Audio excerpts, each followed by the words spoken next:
Hervé Berville, vous êtes député La République En Marche des Côtes-d'Armor. Il y a ce terme de quota qui pose problème à certains aujourd'hui. C'est un terme communément employée par la droite dans le passé en matière d'immigration.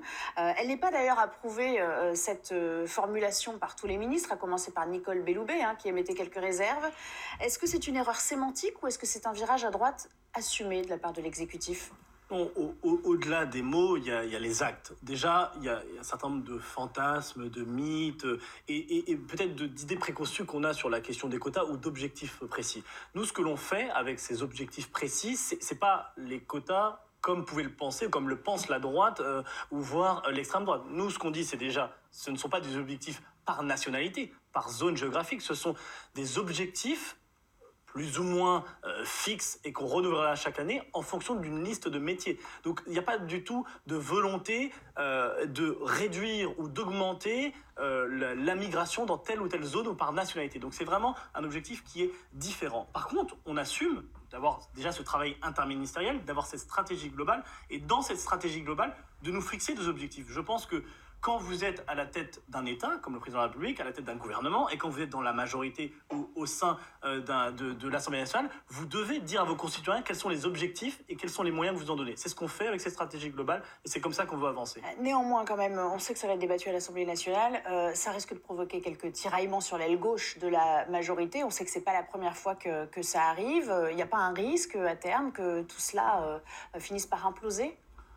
Pas du tout. Le travail qui a été fait en interministériel et avec tous les députés qui se sont intéressés à la question a bien montré que on a une stratégie globale. Dans cette stratégie globale, il y a ce que vous venez d'aborder, les questions de la migration économique. Mais il y a aussi un autre pan que vous auriez pu aborder et qu'on va peut-être aborder après, qui est celui de comment on intègre beaucoup mieux. Comment on fait en sorte que les personnes qui sont demandeuses d'asile, les personnes qui sont réfugiées soient mieux intégrées, soient mieux prises en charge et un accès à un logement quand elles en ont besoin. Donc c'est vraiment avoir cette volonté de à la fois mieux réguler cette question-là, de mieux intégrer, de mieux accueillir et surtout de donner une dimension européenne et internationale à cette question-là. Parce qu'il ne faut pas se raconter d'histoire, comme parfois je l'entends à l'extrême droite.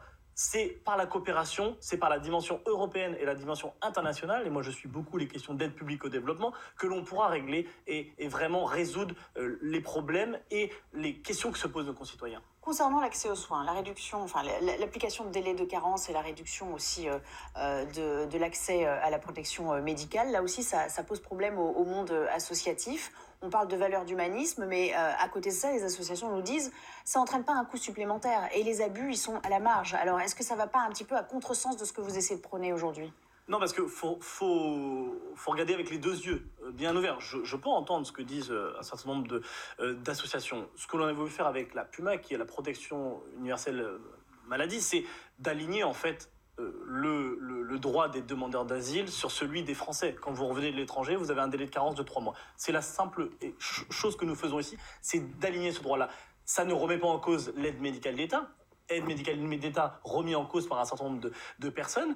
Et surtout, ça vise à dire, on a une stratégie sur la PUMA qui est très claire. Sur l'aide médicale d'État, on ne touche pas au panier de soins, mais c'est évident. Et j'ai envie de dire, c'est ce que nous demandent aussi nos concitoyens. On lutte contre les fraudes, contre les abus, partout où il y en a. Sur cette question de l'AME, comme sur la question d'autres prestations qui peuvent exister. Donc c'est vraiment la volonté de ne pas prendre le problème par le petit bout de la lorgnette, de ne pas entrer dans le débat par tel ou tel petit aspect, mais se dire que si on veut répondre à cette question qui est une question fondamentale pour notre pays, pour l'Europe, pour le monde, on voit bien que les questions des migrations dans le monde sont un sujet prégnant, et pour nos concitoyens, il faut avoir cette stratégie globale et transversale.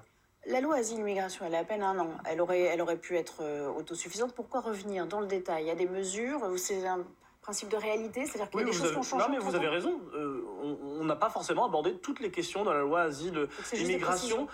C'est à la fois la montée en puissance de choses qui avaient été mises dans la loi Asile-Immigration, c'est aussi reconnaître avec beaucoup d'humilité, parce que c'est une question complexe, que peut-être il y a des choses qu'on aurait dû faire plus tôt, mieux, différentes, et de se dire que du coup maintenant, et c'est vraiment moi ce que je trouve intéressant, c'est d'avoir cette stratégie interministérielle globale, et c'est tout l'objectif de ce plan-là, avec notamment le débat au Parlement qui aura lieu de manière annuelle pour que la représentation nationale, les députés de toute sensibilité aient l'occasion de se prononcer sur cette question. Merci beaucoup, Hervé Berville, d'être